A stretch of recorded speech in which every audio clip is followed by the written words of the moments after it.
Hello beautiful soul, I hope आप सब अच्छे होंगे, स्वस्थ होंगे, मस्त होंगे।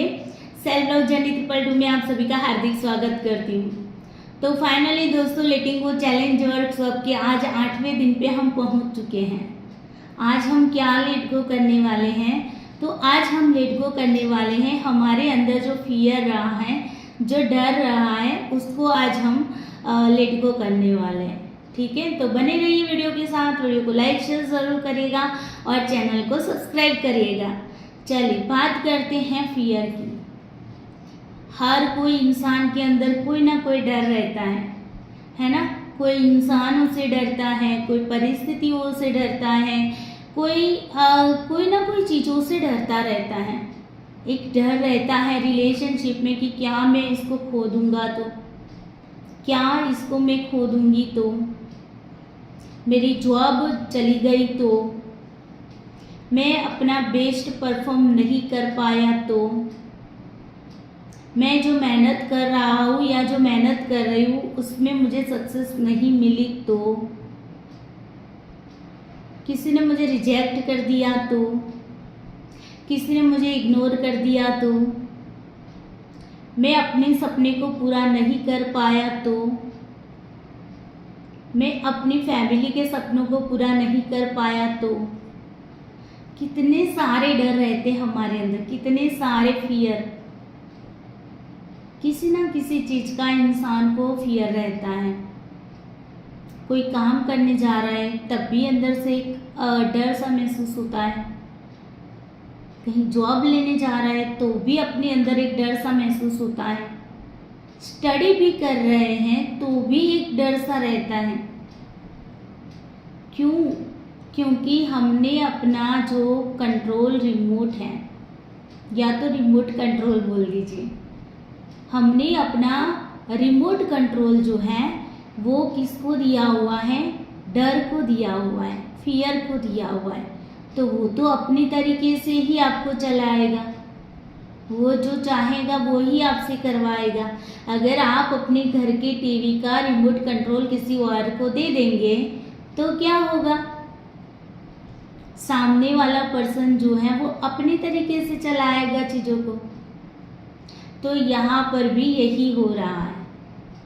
अगर आपको भी किसी ना किसी चीज़ का डर है, आप भी डर को महसूस कर रहे हैं, तो इसका मतलब ये है कि आपने अपने माइंड का जो रिमोट कंट्रोल है वो किसको दिया हुआ है? उस डर को दिया हुआ है, उस फियर को दिया हुआ है जिससे आप डर रहे हैं, है ना। हम ऐसा करते हैं।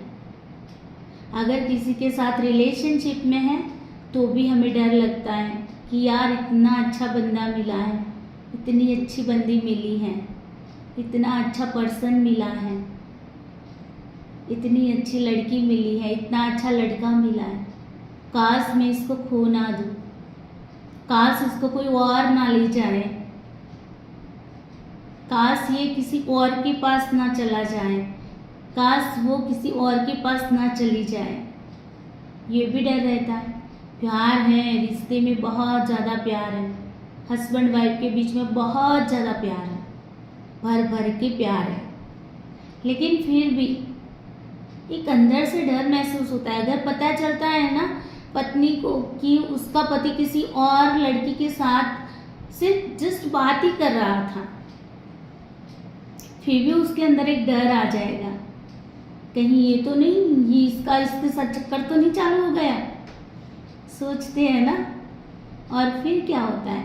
यही डर हमारे अंदर डाउट्स पैदा करते हैं, और जहाँ पर भी डाउट्स आते हैं ना उसकी कोई दवा नहीं होती,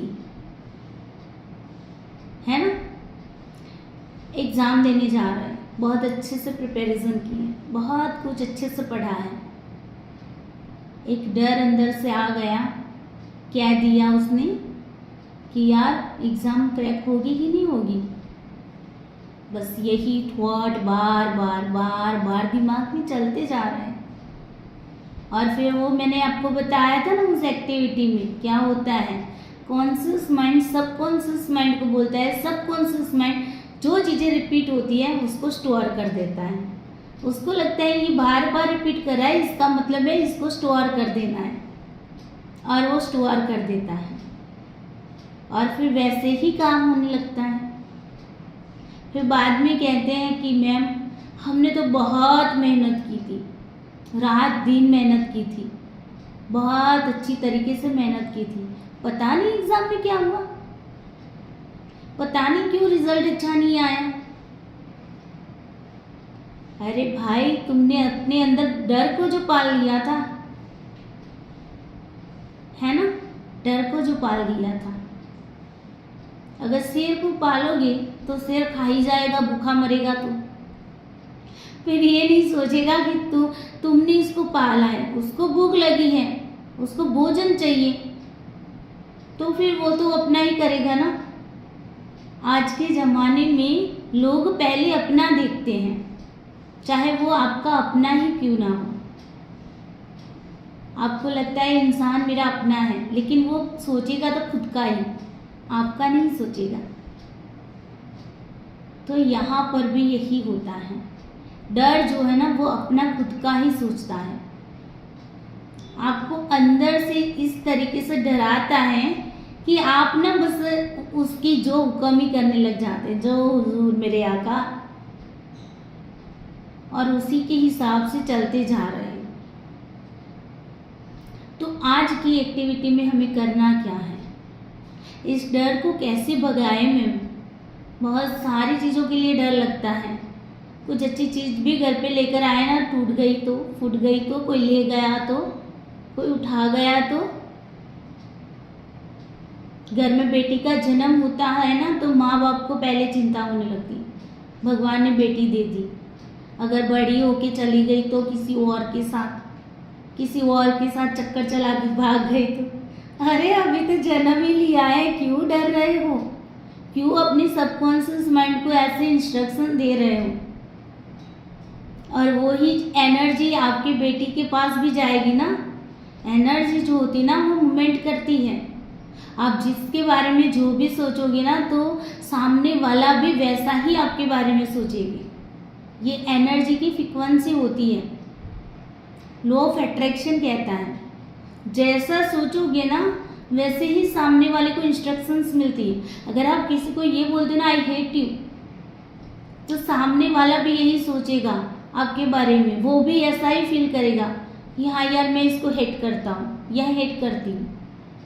अगर आप ये बोलोगे ना सामने वाले को आई लव यू, तो सामने वाले को फील होगा यार हाँ मैं भी उसको प्यार करता हूँ, हाँ मैं भी उसको प्यार करती हूँ। ये लॉ ऑफ अट्रैक्शन कहता है, मैं नहीं कहती, ठीक है। आकर्षण का सिद्धांत कह रहा है कि आप जैसा दोगे ना वैसा पाओगे। जो चीजें आप यूनिवर्स में रिलीज कर रहे हैं ना उसी तरीके से आपके साथ होगा। अगर आप किसी चीज को लेट गो कर रहे हैं तो वो लेट गो ही होगी। अगर आप किसी चीज को अट्रैक्ट कर रहे हैं तो अट्रैक्ट ही होगी। अगर आप पॉजिटिविटी को अट्रैक्ट कर रहे हैं तो आपके पास पॉजिटिविटी ही आएगी। अगर आप नेगेटिविटी को अट्रैक्ट कर रहे हैं ना तो नेगेटिविटी ही आएगी। काफ़ी सारे लोग कहते हैं कि मैम सच में आप ना ऑलवेज पॉजिटिव रहते हैं, ऑलवेज हंसते रहते हैं, और मतलब आपसे कभी हम बात भी ऐसी एक आध मैसेज भी कर लेते ना तो हमें हमारे अंदर एक अजीब सी पॉजिटिविटी आ जाती है। मतलब एक पॉजिटिविटी हमें फील होने लगती है, चाहे हमारे पास कितने भी सारे मतलब इतनी सारे स्ट्रेस, टेंशन, एंजाइटी, डिप्रेशन में रहते हैं ना, फिर भी आपका एक मैसेज सिर्फ थोड़ा सा ओके वाला मैसेज भी आता है ना तो भी हम पॉजिटिव हो जाते हैं। पता नहीं कैसे यार। अपनी ऑरा को पॉजिटिव करो। आपकी ऑरा जो है ना, आपकी ऑरा जो होती है ना आपकी बॉडी के आसपास होती है, ठीक है। तो आपकी जो ऑरा है ना उसको आप पॉजिटिव रखिए। जितनी आप अपनी ऑरा को पॉजिटिव रखोगे उतना ही अंदर से भी पॉजिटिव होंगे, और जितना आप अंदर से और बाहर से दोनों तरफ से पॉजिटिव होंगे ना तो आपके आसपास का जो एनवायरनमेंट है ना वो भी पॉजिटिव होगा, और आपके आसपास के लोगों में भी पॉजिटिविटी फैलेगी। समझ रहे हैं ना। तो डर जो है ना वो आपको मारता है। वो कहते हैं ना, पहले लोग ये बोलते थे जो डर गया वो मर गया, लेकिन मैंने किसी एक क्या बोलते हैं मूवी का एक डायलॉग देखा था, उसमें बोला था जो डर गया वो मर गया नहीं, लेकिन जो डर गया वो हार गया। एकदम सही बोला है उन्होंने। जो डर जाता है वो मर नहीं जाता है, लेकिन जो डर जाता है वो हार जाता है, अपने आप से हार जाता है, अपनी परिस्थितियों से हार जाता है, अपने गोल से हार जाता है। मैं काफ़ी सारे बच्चों को कहती हूँ, जो जितने भी स्टूडेंट होते हैं उनको कहती हूँ, डरो मत, जितना डरोगे उतना डराएंगे। जितना इंसान डरता है ना, उतना सामने वाला लोग होते हैं ना वो डराते हैं। तो ये डर भी आपको डरा ही रहा है, सामना करो उससे। आपने हिस्ट्री पढ़ी होगी, बचपन से लेके आज तक आप जितना भी पढ़े हैं, लेकिन कहीं ना कहीं पढ़ी होगी, सुनी होगी कि भाई कोई राजा होता है, और अगर वो देखो वो राजा छोटा मोटा सा राजा होता है, उसके अंदर इतना बल नहीं होता है, और उसके सामने कोई शक्तिशाली राजा आ जाता है, तो यहाँ पर होता क्या है, क्या एक छोटा सा राजा जो है वो क्या बड़े शक्तिशाली राजा को नहीं हरा सकता है? बिल्कुल हरा सकता है। क्यों नहीं हरा सकता है? एक चींटी अगर इंसान को हरा सकती है, एक चींटी इंसान को, आपने चींटी वाली कहानी शायद सुनी होगी, अगर नहीं सुनी मैं यहाँ पर थोड़ा सा बता देती हूँ। एक शिकारी था, वो शिकार करने के लिए आता है, पेड़ पे कबूतर बैठे होते हैं। अब ये पिजन जिनको बोलते हैं ना, कबूतर बैठे होते हैं, तो उस कबूतर को मारने की ये जो ना पहले चींटी जो होती है वो पानी में, नदी के पानी में तैरने लग जाती है, पानी बहुत ज़्यादा आ जाता है तो तैरने लग जाती है। तो उसको बचाने के लिए कबूतर जो है ना वो अपने पेड़ से क्या करता है, एक पत्ता नीचे डाल देता है पानी के अंदर, और ये जो पत्ता है ना वो कीड़ी के पास जाके गिरता है। कीड़ी इसी पत्ते पे चढ़ जाती है और पत्ता जो है वो किनारे पे आ जाता है और कीड़ी बच जाती है। कीड़ी मतलब चींटी, सॉरी चींटी गुजराती बोलने लग जाए तो माफ़ करेगा, मेरी गुजराती हिंदी मिक्स हो जाती है, सॉरी। चींटी, ठीक है। चींटी जो है वो क्या है कि मतलब पानी में डूब रही थी, तो कबूतर ने ये देखा, कबूतर ने पत्ता जो है पेड़ का उसको नीचे फेंक दिया और पानी में फेंका, चींटी के पास जाके पड़ा वो जो पत्ता था, और ये चींटी जो है वो उस पत्ते पे चढ़ जाती है और पत्ता जो है वो किनारे पे आ जाता है पानी के हिलने की वजह से, और चींटी इस तरीके से बच जाती है। अब ये एक एहसान रहा ना कबूतर का चींटी पे। एक दिन ऐसा होता है, शिकारी आता है, और ये जो शिकारी है ना वो कबूतर का शिकार करने जा रहा है, ठीक है। वो अपने धनुष मान को भी चढ़ा रहा है, तीर कमान को चढ़ा रहा है, ठीक है। और चींटी ये सब देख लेती है। चींटी करते क्या है, शिकारी के पाँव पे, जो पाँव होता है वहाँ पर पैरों पे जाके चढ़ जाती है और उसको ना चींटी काट लेती है उस शिकारी को। जैसे ही वो शिकारी ना वो तीर अपनी कमान से निकालने ही वाला था, छोड़ ही रहा था, वैसे ही उतने में ही वो जो चींटी होती ना उसने वो शिकारी के पैरों पे क्या कर दिया, काट लिया। जैसे उसने काटा, शिकारी चिल्ला उठा और उसके तीर से कमान से तीर तो निकल गया, लेकिन उसका निशाना जो है ना वो चेंज हो गया। जहाँ पर जिस कबूतर पे वो निशाना ताक के बैठा था, खड़ा था, वो तीर वहाँ पर नहीं गया, लेकिन दूसरी जगह पे गया, और फिर कबूतर को पता चला, वो उड़ गया वहाँ से। तो एक छोटी सी चींटी भी क्या कर सकती है, समझ रहे हो ना। आपने चाणक्य वाली स्टोरी भी सुनी होगी ना, कि चाणक्य को धनानंद ने क्या किया था, निकाल दिया था अपने राजमहल से, उसका अपमान करके। चाणक्य एक शिक्षक थे, गुरु थे, उनको निकाल दिया था, और उन्होंने चाणक्य जी ने प्रतिज्ञा ली थी, शपथ ली थी कि मैं इसको हरा के रहूँगा और इससे अच्छा राजा पैदा करके ही रहूँगा, मीन्स इससे अच्छा कोई राजा मैं खड़ा करूँगा। और उन्होंने चंद्रगुप्त मौर्य को, छोटे ही थे, आई थिंक 8-9 साल के ही थे चंद्रगुप्त मौर्य, और उन्होंने अपने पास ले लिया और उनको शिक्षा दी। और ये शिक्षा देकर उन्होंने इस तरीके से चंद्रगुप्त मौर्य को शिक्षा दी कि वो आने वाले समय में वो क्या हुए, मौर्य साम्राज्य के एक महान सम्राट बन गए। समझ रहे हो ना मैं क्या कहना चाह रही हूँ यहाँ पर? एक छोटी सी चीज भी होती है ना तो उसमें भी ताकत होती है कि बड़ी बड़ी चीजों को वो क्या कर सके, हरा सके। तो डर क्या चीज है यार? एक छोटा सा डर जो है वो आपको हरा जा रहा है, आपके गोल के अंदर आपको बाधाएं खड़ी कर रहा है, रुकावटें पैदा कर रहा है। तो यहाँ पर दोस्तों आज की जो एक्टिविटी है उसमें हम क्या करने वाले हैं, इसी डर को हमें भगाना है, इसी डर को हराना है। ठीक है ना? तो चलिए यहाँ पर मैं एक्टिविटी आपको पहले बता देती हूँ। इसमें आपको थोड़ा सा मेडिटेशन करना है। ठीक है, मेडिटेशन भी मैं आपको साथ साथ में कराऊंगी, इसी वीडियो के अंदर करा दूंगी, ताकि क्या है बाद में मेरे पास टाइम हो ना हो तो मैं ना करा पाऊँ। तो उससे बेटर यही है कि मैं इसी वीडियो में आपको मेडिटेशन भी साथ में करा दूंगी। पहले मैं आप लोगों को बता देती हूँ कि आपको एक्टिविटी किस तरीके से करनी है, उसके बाद हम क्या करेंगे, उसके बाद हम मेडिटेशन करेंगे। ठीक है, तो आपको अपनी टाइम जो है वो एक थोड़ा सा लेकर बैठना पड़ेगा, 10-15 मिनट का, बहुत ज़्यादा नहीं, 10-15 मिनट का टाइम लेकर बैठेगा मेडिटेशन के दौरान। ठीक है, करना क्या है आपको, तो सबसे पहले कागज़ लीजिए, एक बॉल पेन लीजिए। ब्लैक बॉल पेन को आपको अवॉइड करना है। साथ ही साथ आपने जो जर्नल बनाई है, डायरी बनाई है, ठीक है, उसको भी आप अपने साथ लेकर बैठिए। अभी कुछ मेरे ना 2-3 स्टूडेंट के मैसेज आए थे कि मैम हमारी मम्मी जो है ना वो भी ये वर्कशॉप अटेंड कर रही है, लेकिन उनको लिखना नहीं आता है। तो मैम ये जर्नल वाली चीज़ है तो उसको क्या करें? तो देखिए, जिनको लिखना नहीं आता है, पढ़ना नहीं आता है, ऐसे जो बड़े बुजुर्ग लोग हैं, अगर वो इस वर्कशॉप को अटेंड कर रहे हैं तो उनको कुछ नहीं करना है, उनको सिर्फ विजुलाइज करना है। ठीक है, उनको विजुलाइज करना, आंखें बंद करके भगवान का शुक्रिया अदा करना है उन लोगों को। चलिए अब खैर हम अपनी एक्टिविटी पे आ जाते हैं। तो आपको एक पूरा कागज़ लेना है, एक बॉल पेन लेनी है और एक आपको आपका जो जर्नल है उसको लेना है।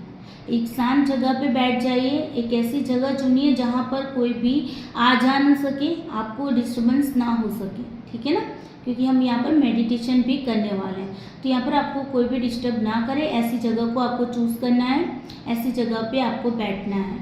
उसके बाद आपको क्या करना है, आंखें बंद करिए, 2-3 मिनट तक आप अपनी सांसों पे ध्यान दीजिए, आने जाने वाली सांसों पे ध्यान दीजिए। आपकी सांसें अंदर आ रही हैं, जा रही है, आ रही है, जा रही है, उस पर आपको फोकस करना है। मैं मेडिटेशन कराती हूँ, ठीक है, टेंशन मत लीजिए, पहले मैं बता देती हूँ, आप लोगों को इंस्ट्रक्शन दे रही हूँ। तो आने जाने वाली सांसों पे आपको ध्यान देना है। उसके बाद आपको विजुलाइज करना है कि ऐसी कौन सी चीज़ है जो आपको डरा रही है, जिससे आप डर रहे हैं, और ये जो डरने की शुरुआत है वो कहाँ से हुई थी, ऐसा क्या हुआ था जो आपको डरा रहा है, तब से लेके आप अभी तक डर रहे हैं। अगर आप एग्ज़ाम में फेल हुए और आपके अंदर डर पैदा हो गया कि यार इतनी मेहनत करने के बाद भी मैं फेल हो गई हूँ या फेल हो गया हूँ, तो वही डर आप अभी तक पाल के बैठे हैं। तो उसको सोचिए, जॉब में अगर आपके साथ किसी ने धोखा कर दिया और आपकी जॉब चली गई है और आपको अब हर बार ऐसा लगता है कि हर कोई इंसान धोखेबाज है, तो जब भी आप जॉब करने जाते हो तो आप बहुत ही डर में, आपको एक डर सा महसूस होता है कि यार यहाँ पर भी मेरे साथ ऐसा हुआ। तो ऑफिस में किसी ने आपके साथ कुछ ऐसा गलत कर दिया है जिसका डर आज तक भी आपके अंदर है कि यार ये दोबारा से ऐसा कर दिया तो इसने, या फिर कोई और भी ऐसा कर सकता है। तो सोचिए, जो डर है आपके अंदर, जो आपको अपने गोल तक नहीं पहुंचने देता, आपकी जो ख्वाहिशें हैं उसको पूरी नहीं करने दे रहा है, आप जो चाहते हैं वो आपको पाने में अड़चन, रुकावटें खड़ा कर रहा है, उस डर को महसूस करिए। क्या है वो डर, क्यों आया वो, कैसे आया वो, उसको फील करिए। फिल करने के बाद आपको उसको लिखना है जर्नल, वो कागज़ के अंदर, जर्नल में नहीं, ठीक है, कागज़ में लिखना है। सारा कुछ लिख दीजिए कि मुझे इस बात का डर लगता है और इसकी पीछे का रीज़न ये है, यहाँ से मैंने सुना था या मैंने खुद एक्सपीरियंस किया था, जिसके चलते मेरे अंदर ये डर घुस गया है, ये डर मेरे अंदर आ गया है, जो डर मैं आज तक भी नहीं निकाल पाया या नहीं निकाल पाई। चाहे वो रिलेशनशिप वाइज डर हो, चाहे वो आपके करियर वाइज हो, चाहे वो आपकी फाइनेंशियल ग्रोथ वाइज हो, कुछ भी है, जो भी डर है लिख दीजिए, सारा कुछ लिख दीजिए। देखो मैं यहाँ पर ना आपको लिखने की एडवाइस क्यों देती हूँ पता है आप लोगों को? आप लोगों ने कभी फील किया है कि अगर आपके मन में ना बहुत सारा बोझ होता है ना, बहुत सारी चीज़ें चलती रहती है, आप बहुत ज़्यादा ओवर थिंकिंग करते हैं, तब आप क्या करते हैं? आप अपने दोस्तों को या फिर ऐसे लोगों से आप बात कर लेते हैं जिन पे आपको ट्रस्ट है। आप उनसे बात करते हैं कि यार मेरी लाइफ में ये चल रहा है, ऐसा चल रहा है, मैं क्या करूँ, समझ नहीं आ रहा है, मुझे कुछ समझ नहीं आ रहा है, मैं अंदर से बहुत ज़्यादा परेशान हूँ, मैं क्या करूँ, आगे का रास्ता मुझे नहीं दिखाई दे रहा है। यार मम्मी से बात करते हो, पापा से बात करते हो, भाई से बात करते हैं, जिन पे ट्रस्ट है आपको।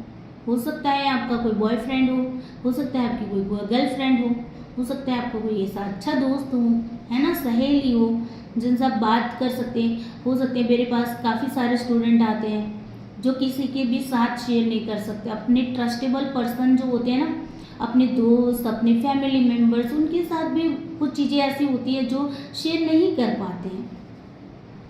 तो वो क्या करते हैं, वो मेरे से बात शेयर करते हैं, वो मुझसे बात शेयर करते हैं, उनको ट्रस्ट है ना कि मैम किसी को नहीं बताएगी और सॉल्यूशन भी मिल जाएगा। तो अपने दिल का बोझ हल्का करने के लिए हम क्या करते, दूसरों के साथ बातचीत कर लेते। जैसे ही आपने बातचीत कर ली, आपका मन जो है हल्का हो गया, अंदर का जो बहुत सारा गुस्सा पनप रहा था, बहुत सारी नफरत पैदा हुई थी आपके अंदर, है ना, दूसरों के प्रति, वो सारा कुछ शांत हो जाता है, एकदम से रिलैक्स हो जाते हैं, है ना। कहते हैं ना कि हमने तो मन हल्का कर दिया, किसी से बात करते हैं मन हल्का हो जाता है। और फीमेल होती है वो तो ज़्यादातर ऐसा करती है। फीमेल को ना किसी का कंधा ढूंढने की ज़रूरत नहीं पड़ती है, समझ रहे हो ना, किसी का कंधा मीन्स उसको अपनी बातें शेयर करनी है ना, तो उसके पास हजारों लोग होते हैं, उसको हजारों लोग मिल भी जाते हैं, वो ट्रस्ट भी कर लेती है सब पे और सबके साथ अपनी बात एकदम एक्सप्रेसिव मूड में होती है ना फीमेल, तो बात शेयर कर देती है। शेयर करने के बाद वो एकदम से हल्की फुल्की हो जाती है। लेकिन लड़के जो होते हैं, मेल होते हैं, वो ज़्यादातर अपनी बातें किसी से शेयर नहीं करते हैं। पता नहीं उनको एक अजीब सा डर होता है उनके अंदर कि यार मैं अपने दोस्त से बात करूँगा तो वो मेरे बारे में क्या सोचेगा। बिकॉज देखो ये ना मेल फीमेल के बारे में अगर मैं बताऊँ ना, तो मेल जो होते हैं ना उसकी ना मस्कुलाइन एनर्जी होती है, एक इगोस्टिक पर्सन होता है। ईगो होना जरूरी है, हर एक के अंदर होना जरूरी, ईगो होना जरूरी, ऐसा नहीं कि ईगो नहीं होना चाहिए, ईगो होना बहुत ही ज़रूरी है। लेकिन ये ना इगोस्टिक इतने हो जाते हैं कि उनको ऐसा लगता है कि यार दो लोग क्या सोचेंगे मेरे बारे में। मेल होते हैं ना वो ये सोचते हैं कि दो लोग क्या सोचेंगे मेरे बारे में क्या अपनी राय बनाएंगे। और अगर मैंने इससे ये बात कर दी और इसने किसी और से कर दी, तो घर पे किसी को पता चल गया तो, फैमिली में किसी को पता चल गया तो, वाइफ को पता चल गया तो, हस्बैंड को पता चल गया तो, बहुत सारी चीज़ें चलती हैं। तो वो ना ये भी एक डर ही होता है इनके अंदर, सबसे ज़्यादा मेल के अंदर ये डर ही होता है। इसी वजह से वो अपनी बातें ना शेयर नहीं करते हैं। उनको देखो एक तो छोटे होते हैं तब से उनको बोला जाता है कि तुम्हें रोना नहीं है सबके सामने, ठीक है ना, मर्द होते हैं वो रोते नहीं हैं। ये एक स्लोगन इनके अंदर ना, इनके दिमाग में ये घुसा दिया जाता है। तो उसके चलते बेचारे ना ही रो सकते हैं और ईगो की वजह से ना ही किसी से अपनी बात शेयर कर सकते हैं। फिर क्या होगा, डिप्रेशन ज़्यादा होगा भाई, उसको एंजाइटी ज़्यादा होगी, घर भी चलाना है, जॉब भी करना है ना, जिम्मेदारियां निभाना है, और फीमेल की बात करें तो फीमेल जो होती है ना वो फेमिनाइन एनर्जी होती है, उसके अंदर इमोशंस कुट कुट के भरे होते हैं। मैं ये नहीं कहती हूँ कि मेल के अंदर इमोशंस नहीं होते, होते हैं, लेकिन मेल जो है ना वो एक्सप्रेसिव नहीं होते हैं, लेकिन फीमेल जो होती है ना वो एक्सप्रेसिव ज़्यादा होती है। अगर मेल की कंपैरिजन में देखें तो वो ना अपने मन की बात, आप देखना कहीं पर भी आप देखोगे ना, तो अगर फीमेल थोड़ी सी भी फ्री हुई ना तो दो चार महिलाओं को साथ में लेकर बैठकर बातें ही करती होगी, और उनकी बातों को ना ऑब्जर्व करना। मुझे ना आदत नहीं है लोगों की, मतलब ऐसे सारी फीमेलों के साथ बैठकर उनकी बातचीतें सुनना, लेकिन कभी कभार ऐसा हो जाता है कि ना परिस्थिति ऐसी होती है तो हमें बैठना पड़ता है, ज़बरदस्ती बैठना पड़ता है। तो मैं ना ऐसे टाइम पे क्या करती हूँ पता, मैं ऑब्जर्वेशन करती हूँ। मैं ऑब्जर्व करती कि लोग क्या बातें कर रहे हैं, किस टाइप की बातें कर रहे हैं, और फिर मैं ना अपनी ऑब्जर्वेशन के हिसाब से कह रही हूँ, ठीक है। आप लोग अपनी पर्सनली मत लीजिएगा, बुरा मत मानिएगा, जो सही है वही मैं बता रही हूँ, जो मेरे एक्सपीरियंस बता रहे हैं। वो ना अपने दिल का सारा बोझ उतार देगी। मेरी सास ने ये कहा था, तो मेरे ननद ने ये कहा था, मेरे पति ने ये कहा, उनको तो कुछ समझ ही नहीं आता है, वो मेरे प्यार को समझ ही नहीं पाते हैं, मुझे ये चीज़ चाहिए थी, उन्होंने मना कर दिया तो मुझे तो बुरा लग गया, मेरे घर में तो फाइट हो गई, बच्चे परेशान कर रहे थे, हम दोनों के बीच में झगड़े हो गए, अब मैं क्या करूँ। बस यही बातें होती, बोल दिया, सुकून मिल गया। बोलने के बाद एक सुकून सा फील होता है, जैसे कि बहुत बड़ा पहाड़ तोड़ के आई हूँ। रियल में बहुत अच्छी बात है। फीमेल जो है ना वो एक्सप्रेसिव मोड में होती है ना, इसलिए उसके अंदर इमोशंस भी ज़्यादा होते हैं, और इमोशंस जो है ना वो ना एक दूसरे इंसान को जोड़ के रखता है। इमोशंस, हमारे इमोशंस ही ऐसी चीज़ें हैं जो दो लोगों को जोड़ के रखता है। अगर आप एक्सप्रेसिव नहीं होगे ना, आप सोचिए दोनों लोग एकदम से शांत हैं, दोनों में से कोई भी एक्सप्रेसिव नहीं, ये भी शर्मा रहा है वो भी शर्मा रही है। कल्पना करिए आप क्या हालत होगी। ना तू बोल रहा ना मैं बोल रही हूँ, कैसे पता चलेगा तुम्हारे दिल में क्या चल रहा है, मेरे दिल में क्या चल रहा है। समझ रहे हो ना। तो यहाँ पर ये बात है।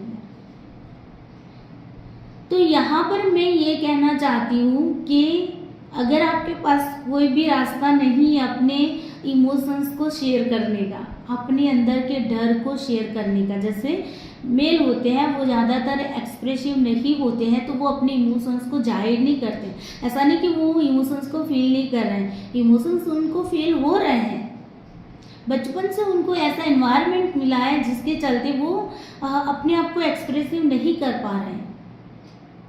तो आपको यहाँ पर क्या करना है, लिख लेना है बस। आप लोगों को लिख लेना है, जैसा लिखोगे ना तो आपको ऐसा फील होगा कि हाँ यार आपने अपने दिल की बातें जो है ना शेयर कर दी, आपने अपने दिल की बात शेयर कर दी, बस मन हल्का हो गया। किसी को ढूंढने की ज़रूरत ही नहीं पड़ेगी अपने दिल की बात कहने के लिए। लिख लीजिए, फिर फाड़ दीजिए, जला दीजिए उन चीज़ों को जो लिखा है उसको, ठीक है ना। मन हल्का हो जाएगा, सुकून मिल जाएगा। इसीलिए मैं यहाँ पर लिखने की एडवाइस देती हूँ। जो लोग पढ़े लिखे नहीं हैं उन लोगों को क्या करना है, विजुलाइज करना है चीज़ों को कि आपने ये सब लिख लिया है, ठीक है ना। तो यहाँ पर आपको लिखना है। लिखने के बाद आपको क्या करना है, लिखने के बाद आपको मेडिटेशन करना है।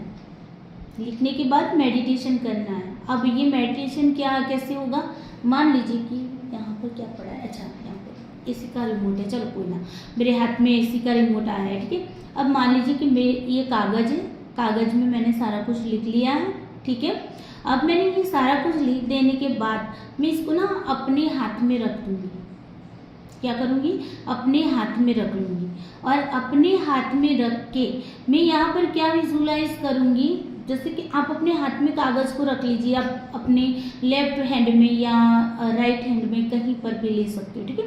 तो आपको वो कागज़ अपने हाथ में ले लेना है, और फिर आपको क्या करना है, फील करना है। अब ये फील क्या करना है आपको, फील करना है ये डर है।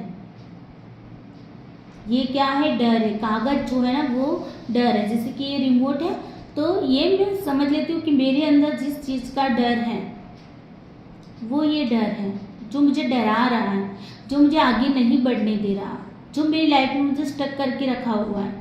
जी, ये डर चाहे कोई भी हो सकता है ना। रिलेशनशिप का हो सकता है कि कोई दूर चला जाएगा, किसी को मैं खो दूंगी, कोई मुझसे नाराज हो जाएगा, मैं ये काम करूँगी तो वो मुझसे बात नहीं करेगा, है ना, वो मुझे ब्लॉक कर देगा। कुछ भी हो सकता है। मैं एग्ज़ाम क्रैक नहीं कर पाऊंगी, ये मुझसे नहीं हुआ तो, मेरी मेहनत बेकार गई तो, कोई भी डर हो सकता है। मेरी जॉब चली गई तो, मुझे अच्छी नौकरी नहीं मिली तो, मुझे अच्छी छोकरी नहीं मिली तो छोकरी मीन्स लड़की, ठीक है, मुझे कोई अच्छी लड़की नहीं मिली तो, कोई भी डर हो सकता है। आपको उसको विजुलाइज करना है अपने हाथों में रख के कि ये क्या है, डर है, ये क्या है, डर है जो मुझे डरा रहा है। आंखें बंद करिए, ठीक है, आंखें बंद करके विजुलाइज करके आपको सोचना है कि ये डर जो है एक राक्षस है जो आपको मारने के लिए आया है, ठीक है ना। हालात होते हैं ना कभी कभी कि हम एकदम से शांत होते हैं, ना ही किसी को कुछ कहते हैं, कुछ भी नहीं करते हैं, लेकिन जब उंगली हम पर उठती है, जब हम पे वार किया जाता है तो हम अपने आप को बचाने के लिए कुछ भी कर जाते हैं। तो आपको यही सोचना है कि ये जो राक्षस है ना वो आपको मारने के लिए आया है।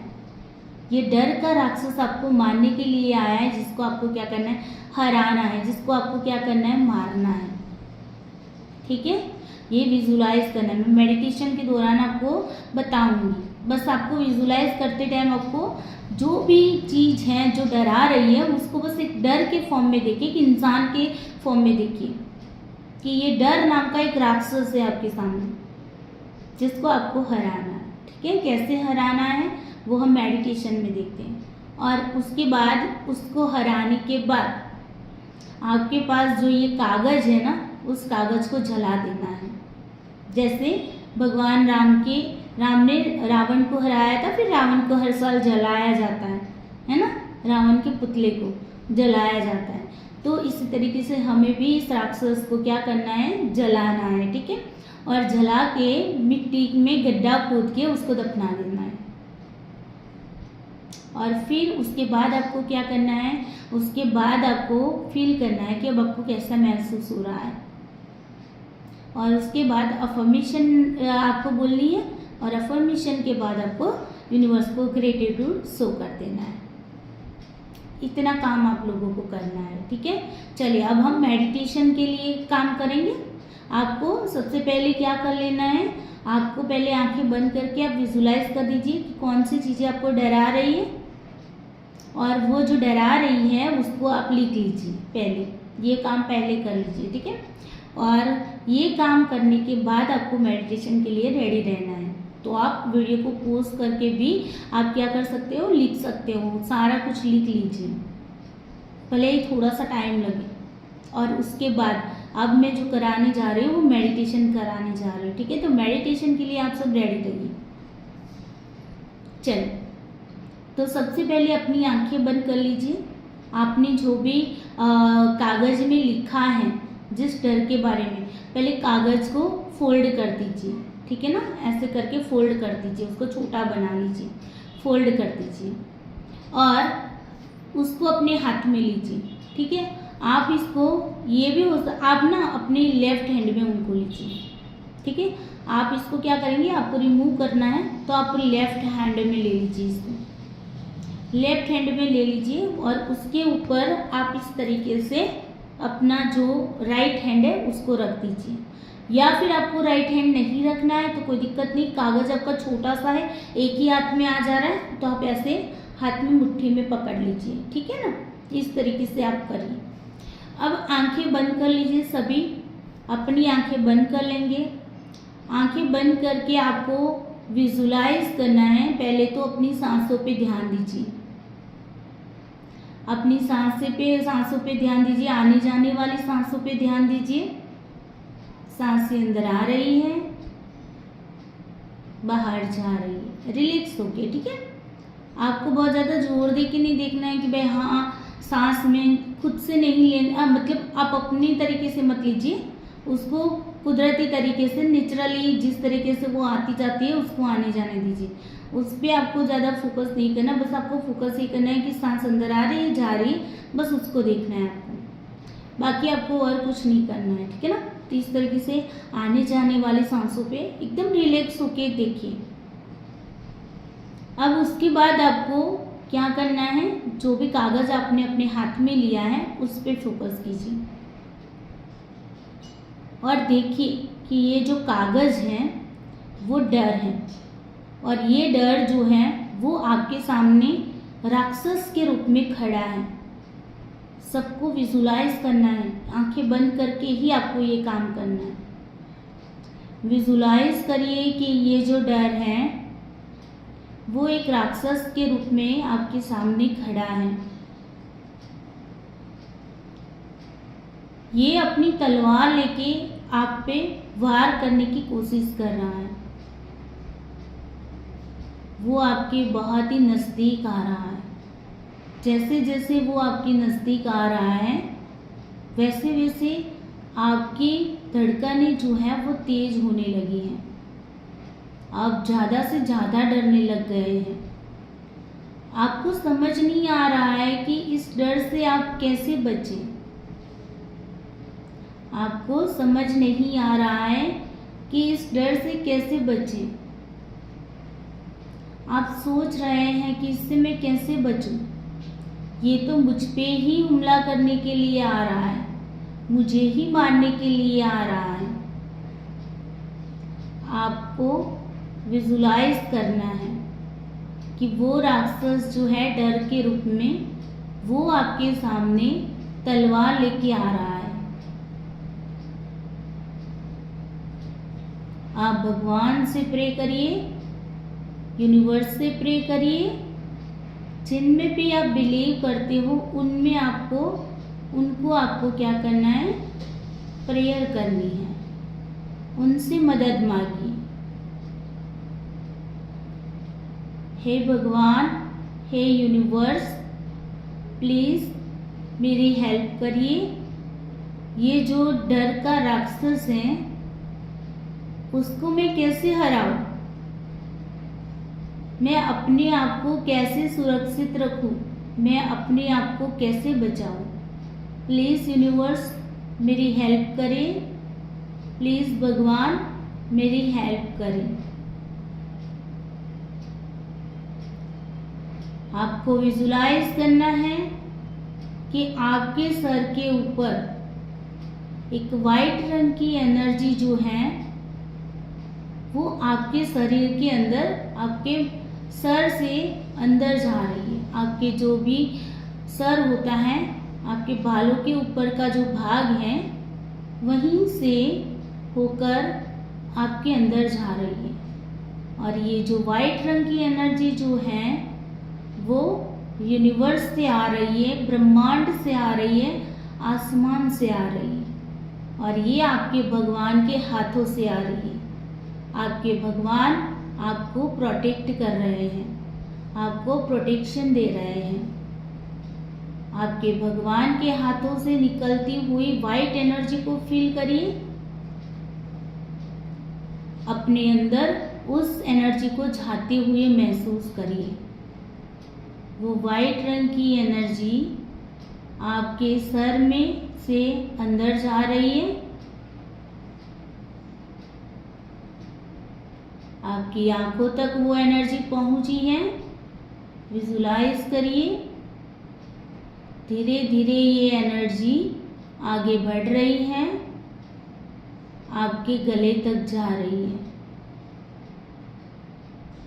महसूस करिए कि वो एनर्जी आपके गले तक पहुंची है। आपका पूरा मस्तक वाइट एनर्जी से भर गया है।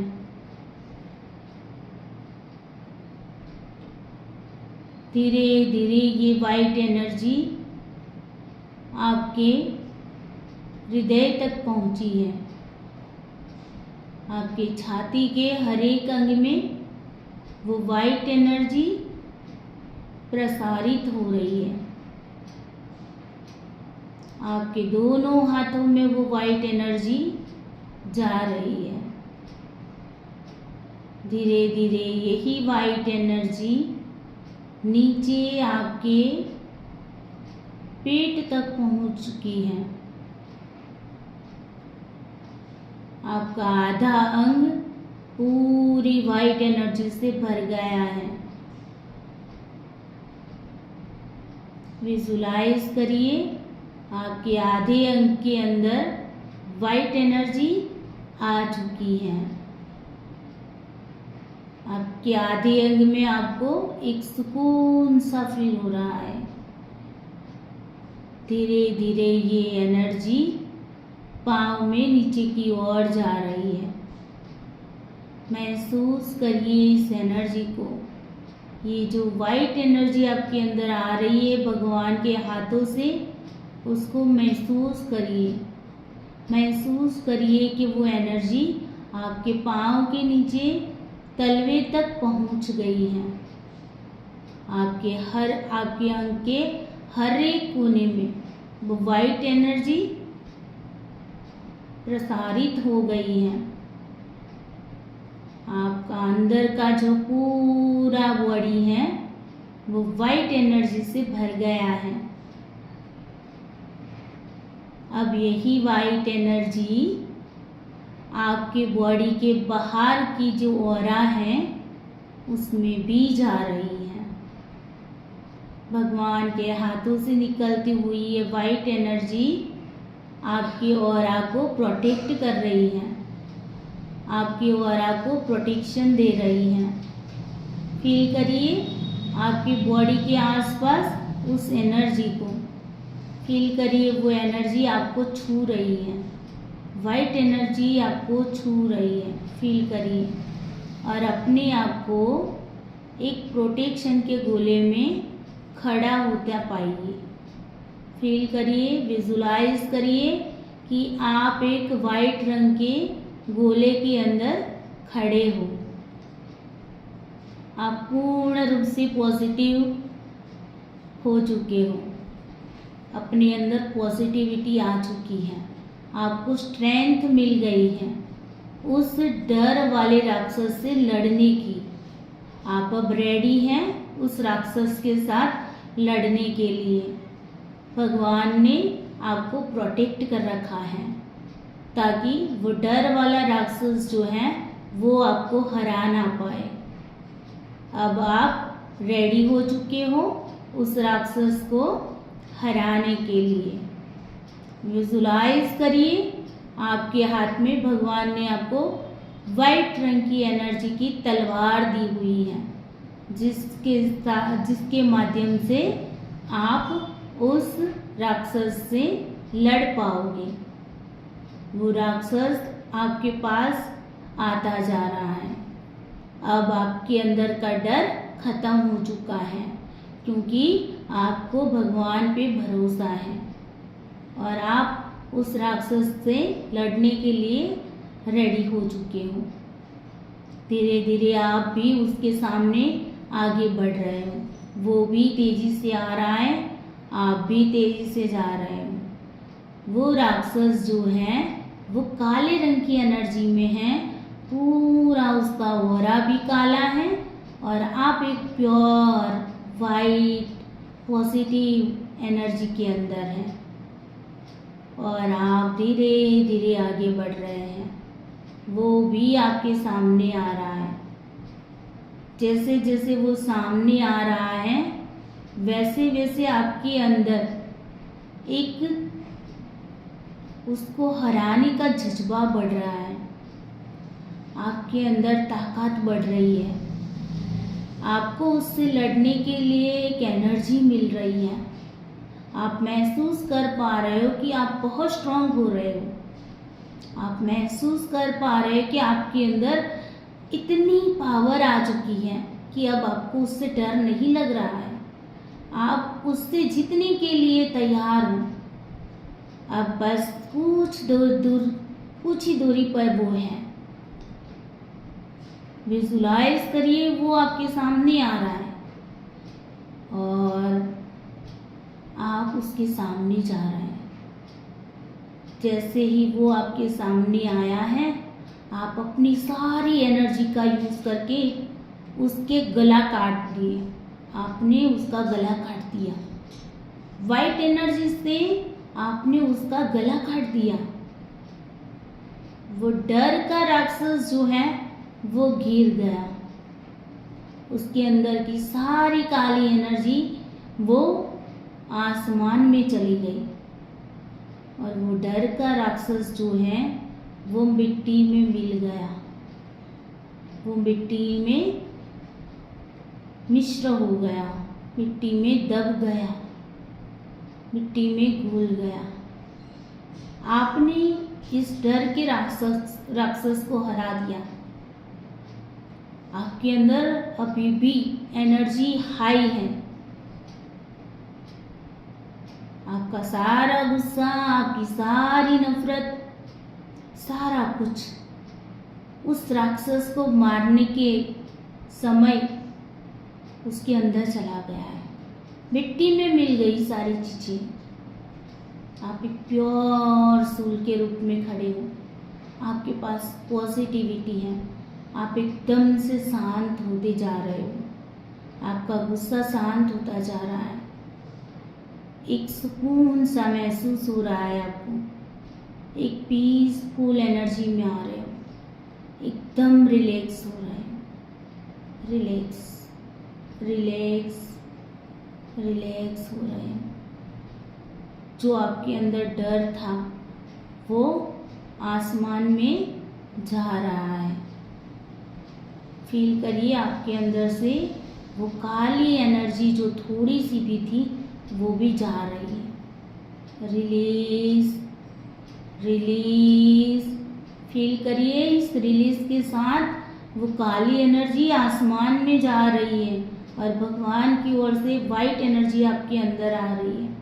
Release release release release release करिए। अभी भी अगर आपके अंदर डर है तो उसको रिलीज करिए। Release release release release release release release release release release release release release. बस शांति से बैठिए। अपना सारा ध्यान अपनी सांसों पे लाइए। आपकी आने जाने वाली सांसों पे अपना ध्यान, आपका ध्यान आपकी आने जाने वाली सांसों पे लगाइए। एकदम रिलैक्स हो जाइए। बिल्कुल रिलैक्स रिलैक्स बिल्कुल रिलैक्स रिलैक्स एकदम रिलैक्स। बॉडी को एकदम से रिलैक्स कर दीजिए। अपनी बॉडी को हल्का कर दीजिए। अपने दोनों हाथों से रब करिए। अपने दोनों हाथों को रब करिए। अपने दोनों हाथों को रब करिए। अपने दोनों हाथों को रब करिए। विजुलाइज करिए कि आपके हाथों में वाइट एनर्जी है। विजुलाइज करिए आपके हाथों में वाइट एनर्जी है और इसी वाइट एनर्जी को अपने फेस पे लगा लीजिए। महसूस करिए कि ये वाइट एनर्जी आपको पॉजिटिविटी दे रही है। एकदम सा सुकून सा महसूस करा रही है। एकदम से आप रिलैक्स हो चुके हैं। आई होप ये जो मेडिटेशन है वो आपको अंदर से रिलैक्स कर गया होगा। ठीक है, अब जब भी आपको डर महसूस होता है तो ये मेडिटेशन आपको ज़रूर करना है। अब आपको क्या करना है, जो आपके पास जो कागज़ था जिसमें आपने सारा कुछ पहले लिखा था मेडिटेशन से पहले, उस कागज़ को आपको जला देना है। जब जलाते हो तब आपको यही सोचना है कि आपने वो जो राक्षस मार दिया था ना, ये वो ही राक्षस है। आप उसकी अंतिम विधि कर रहे हैं, ठीक है ना। आप उसकी क्या कर रहे हैं, अंतिम विधि कर रहे हैं। आप उसको जला दीजिए या मिट्टी का गड्ढा खोद के उसको दफना दीजिए। अगर जला रहे हैं तो मिट्टी के अंदर मिला देना इसको, ठीक है।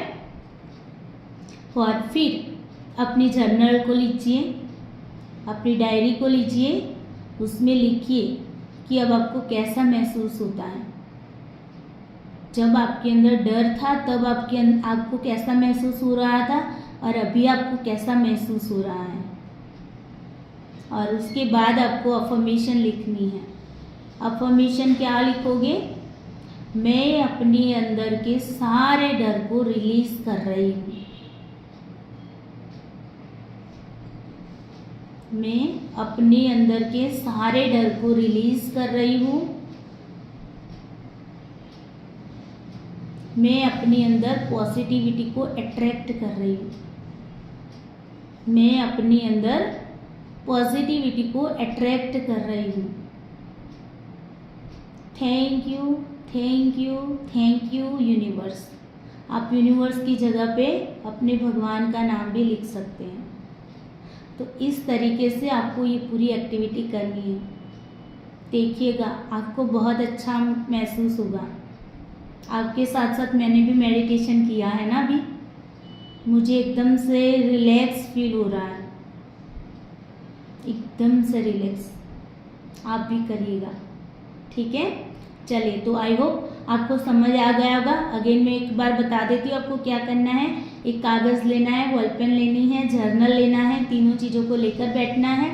आंखें बंद करके विजुलाइज करना है कि ऐसी कौन सी चीज़ें जो आपको डरा रही हैं उसको एक कागज़ में लिख देना है। सारा कुछ, कहाँ से ये डर आया था, किस तरीके से आप डर रहे थे, और आप उससे लड़ने के लिए क्यों तैयार नहीं है, जो कुछ भी लिखना है लिख सकते हैं, ठीक है। डिटेल्स में लिख दीजिए। फिर उसको फोल्ड कर देना है। कागज़ को फोल्ड करके अपने लेफ्ट हैंड में इसको रखना है, मुट्ठी में ऐसे बांध कर रखिए, या फिर आप ऐसे भी कर सकते हैं। अपनी लेफ्ट हैंड के अंदर ऊपर आपको रखनी है आपका वो कागज़, और उसके ऊपर अपने राइट हैंड को रख देना है, ठीक है। इस तरीके से करके आपको क्या करना है, आंखें बंद करके मेडिटेशन करना है। अगर इस तरीके से करने से आप कंफर्टेबल फील नहीं करते हो, कभी कभी कुछ लोगों को हाथों में दर्द होने लगता है ना, तो आपको सिर्फ यही काम करना है। बस एक हाथ में अपनी वो पर्ची छोटी बना लीजिए ताकि आपकी मुट्ठी में आ जाए, और मुट्ठी में ऐसे बंद करके आपको बैठ जाना है, ठीक है। विजुलाइज करिए। अब मेडिटेशन करना है, अपनी आने जाने वाली सांसों पे ध्यान देकर आपको जो मैंने मेडिटेशन करवाए वो मेडिटेशन करिए। मेडिटेशन के बाद आपके हाथ में जो कागज़ है उसको जला दीजिए, मिट्टी में मिला दीजिए, ठीक है। और फिर आपको जर्नल में आपका एक्सपीरियंस लिखना है, और उसके बाद लास्ट में आपको अफर्मेशन लिखनी एक बार है, 11 बार दोहरानी है, ठीक है ना। तो इस तरीके से पूरी एक्टिविटी करनी है। आई होप आपको एक्टिविटी अच्छी लगी होगी और अच्छा फील भी हुआ होगा इस वीडियो के थ्रू, ठीक है। तो वीडियो को लाइक शेयर ज़रूर करना, कमेंट करके ज़रूर बताना कैसा फील हुआ है आज की इस मेडिटेशन से। और चैनल को सब्सक्राइब नहीं किया है तो चैनल को सब्सक्राइब कर लीजिएगा। चलिए, bye bye, take care you, I love you all soul.